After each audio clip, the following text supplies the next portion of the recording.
号紀勝浦駅です。この先の停車駅と到着時刻をご案内いたします。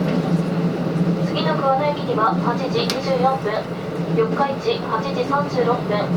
鈴鹿8時45分、津9時ちょうど、松阪9時15分、秋9時23分、伊勢谷9時47分、紀伊長島10時18分、尾鷲10時45分、熊野市11時13分、新宮11時34分、終点紀伊勝浦には11時56分に到着いたします。